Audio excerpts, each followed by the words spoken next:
Hey everybody, welcome back to Simply Holy Living, a practical guide for living the open-handed life every day. And today is Thursday in our Sabbath Living series. And so I want to read, it's the fifth day of the week, and so I want to start by reading what happened on the fifth day in creation. It says, "And God said, let the waters teem with living creatures, and let birds fly above the earth across the expanse of the sky. So God created the great creatures of the sea, and every living and moving thing with which the water teems, according to their kinds, and every winged bird according to its kind. And God saw it was good. God blessed them and said, be fruitful and increase in number, and fill the water in the seas, and let the birds increase on the earth. And there was evening, and there was morning, the fifth day." So we see here the filling days. We talked about that, how God is filling the earth, and it's so amazing reading the creation account.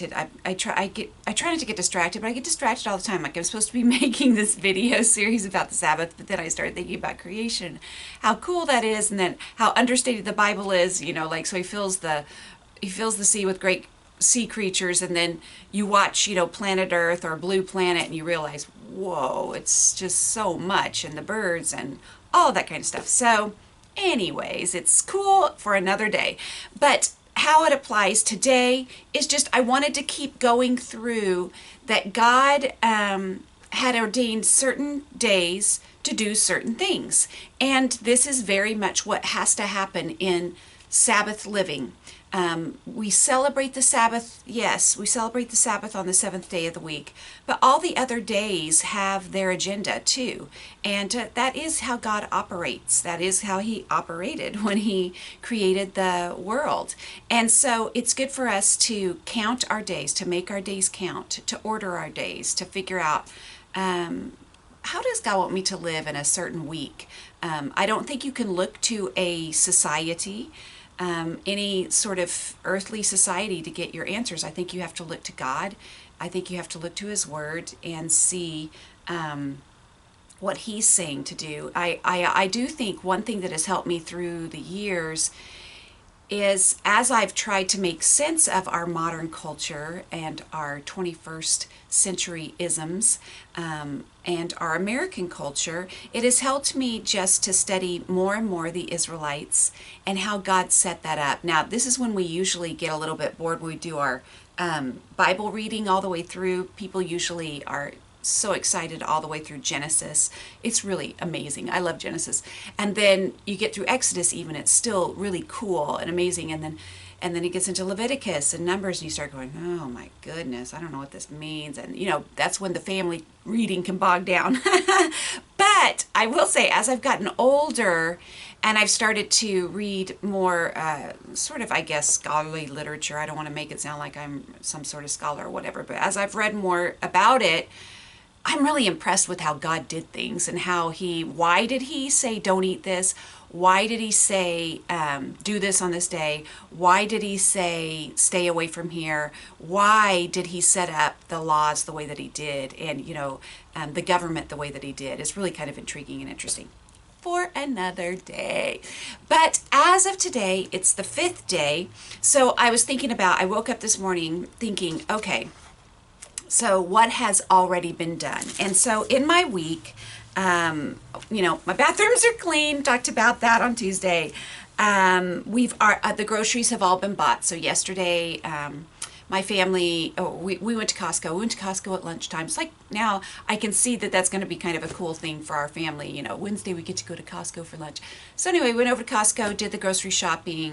When I dropped Brooklyn off later in the day for Taekwondo, I was able to go to Ralph's, which is right there, so I got my grocery shopping done. My Saturday is planned. We have a birthday party coming up on Saturday, so the kids made their cards. That's all ready to go. The present is thought through. And so my Saturday is planned. My laundry is done. I don't know if I can't remember if I talked about this, because I've had a few glitches with my video where I talked about something and then I had to erase that and then I had to go back. Anyway, but in case I haven't, so I've done every schedule imaginable to man for laundry. When you have a family of 6, or more, maybe 4 or more, maybe just 2 people. You have to really think through how we're doing this laundry. And when you were in college and you did laundry once every week or two, that's not going to happen anymore. We've done laundry every single day.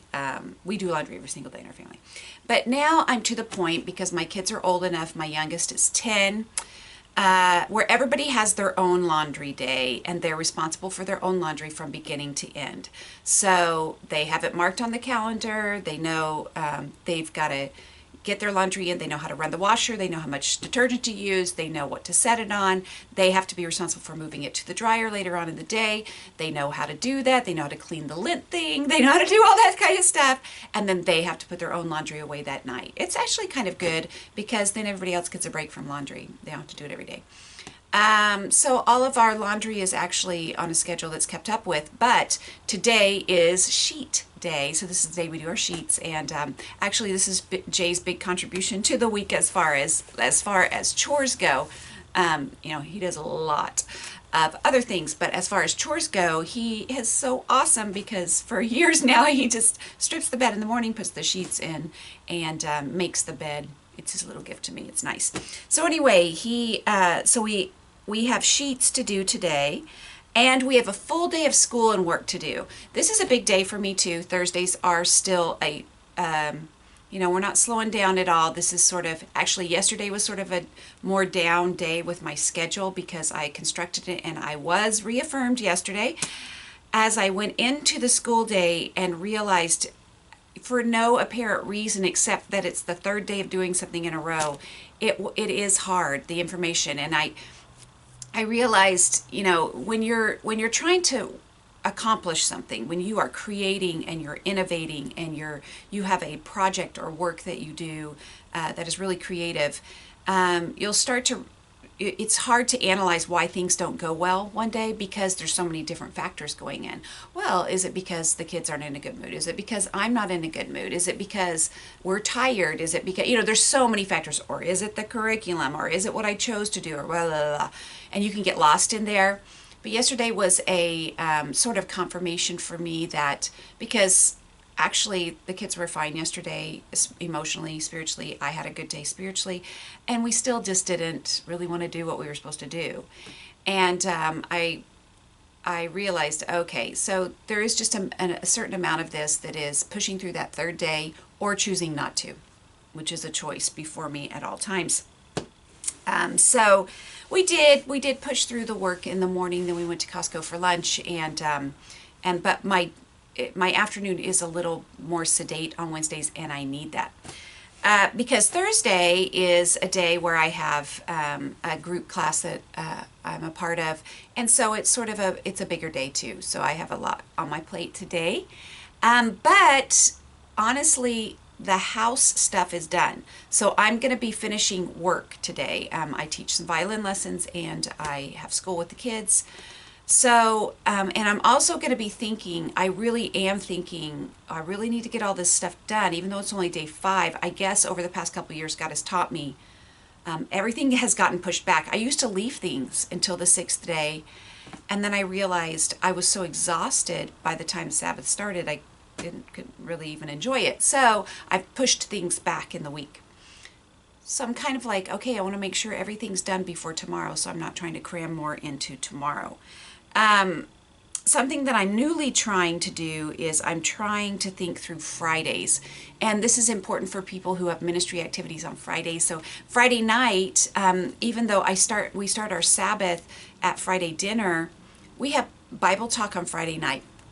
And I've really had to figure out how to change my thinking about this.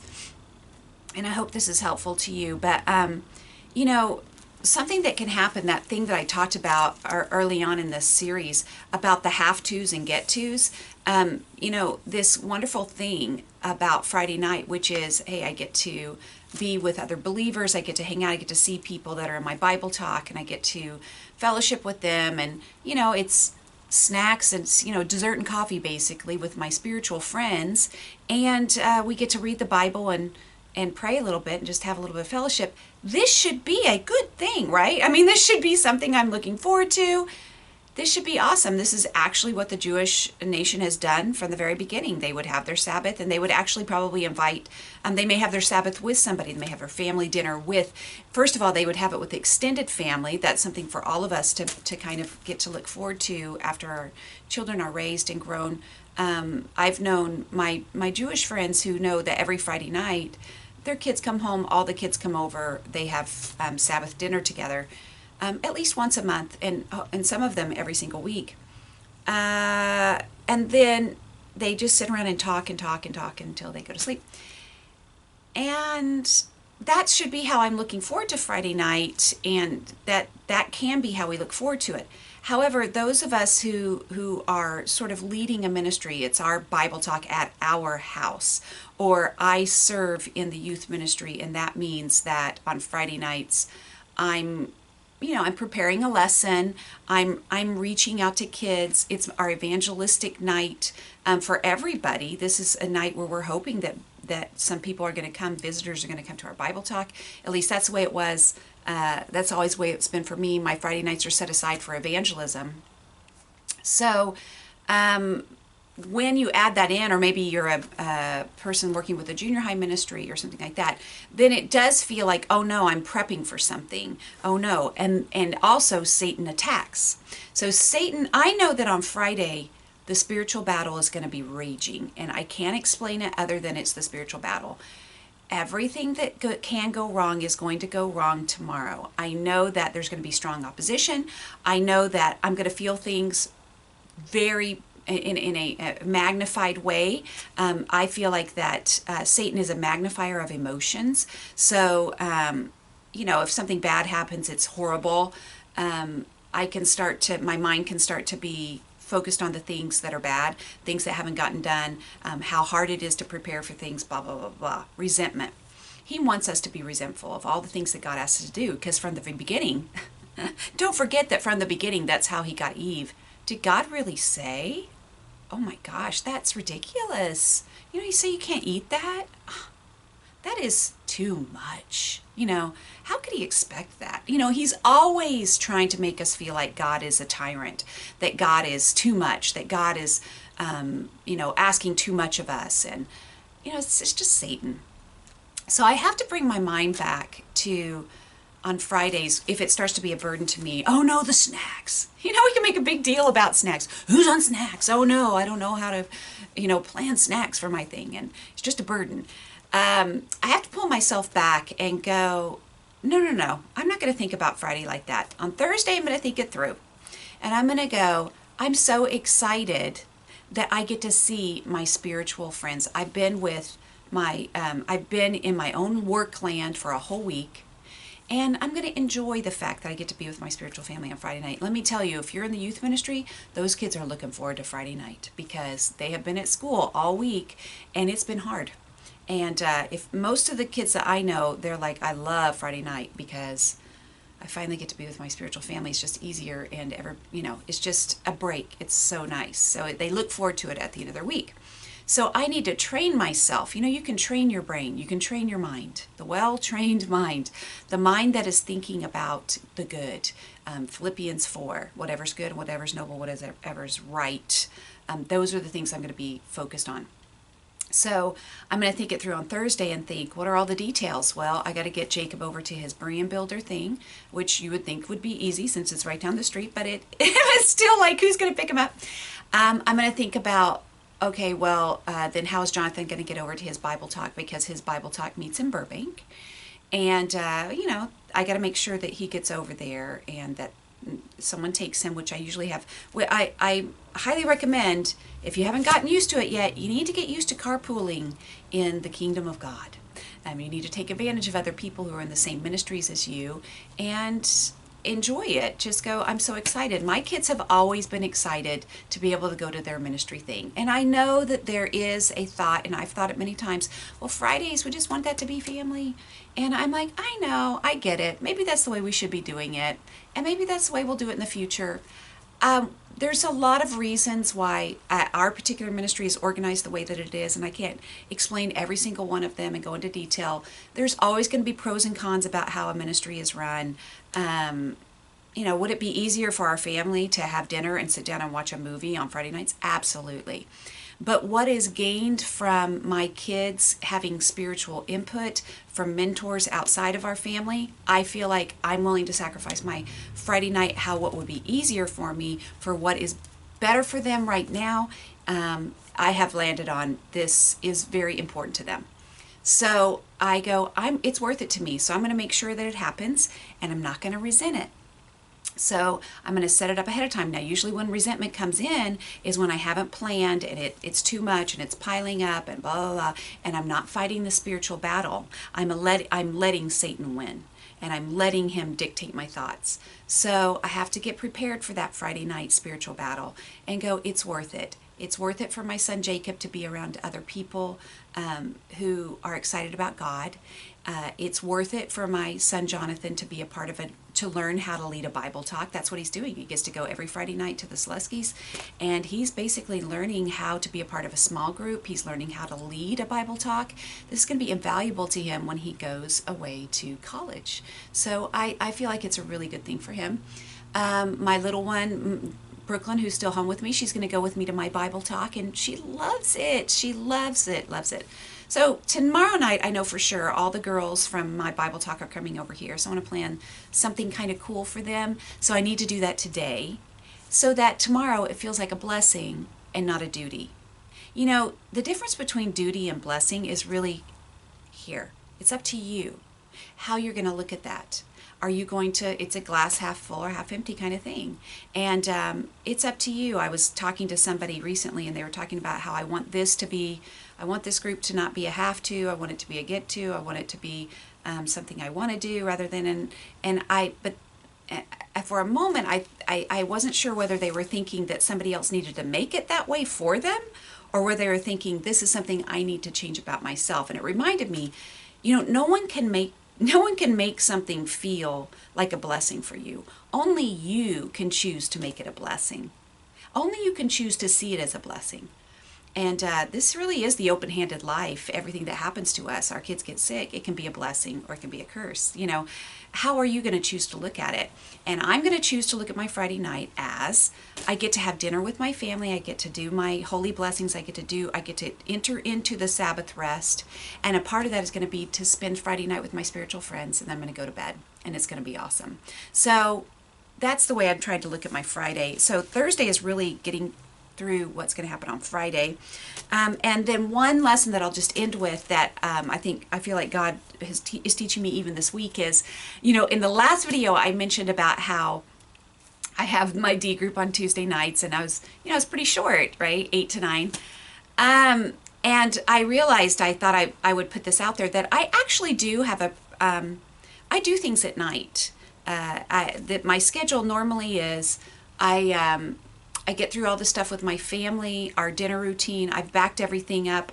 God has taught me how to do it to where we have dinner. After dinner, we actually spend time with our family reading. I know that probably just shocked a lot of you because you're like, what is that? That's crazy. That's archaic.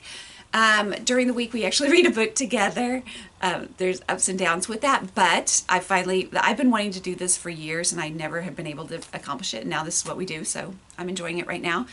And then everything with my kids, everything that they have to do as far as getting ready for bed and I'm talking about the two younger ones. My older one is on his own schedule. High school kind of has its own little schedule there.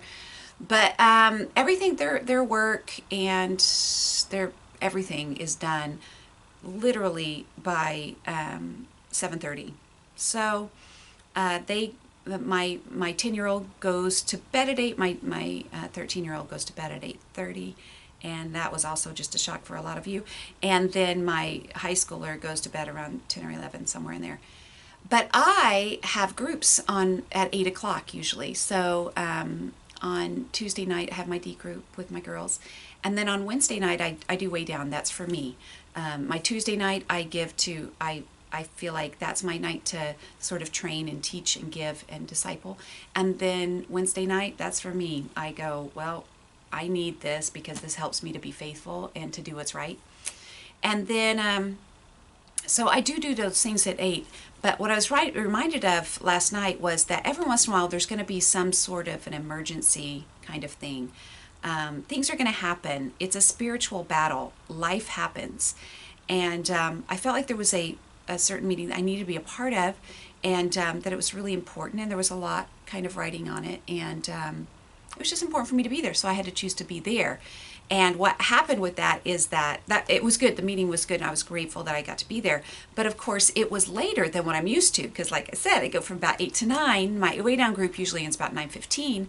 But honestly, as I'm entering into those groups, just so you know, I've already so this is too much information. I've probably taken off my makeup. I've brushed my teeth. I might have changed into my leisure wear, my pajamas.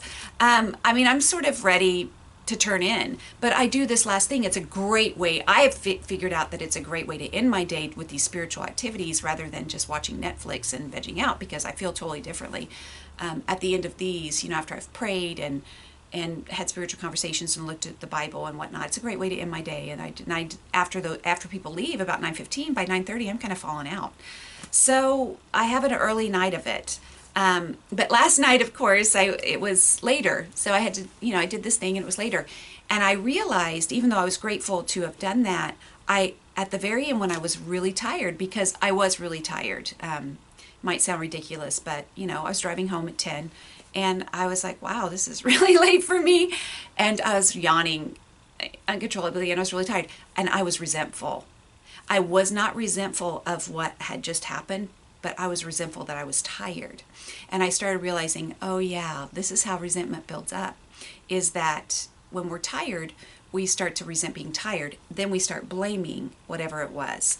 So you may have some things that you need to adjust in your life as far as your nighttime routine goes.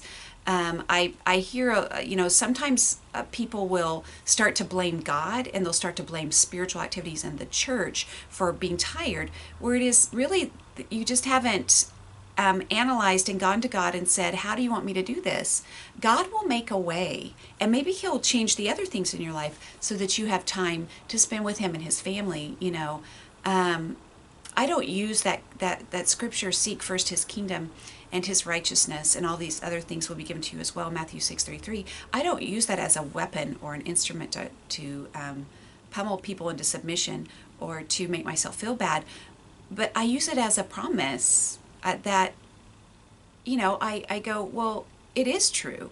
If I fill my life with righteousness, if I fill my life seeking after God's righteousness and his kingdom, taking care of his kingdom, his people, with the right amount of boundaries, he will give me all these other things as well.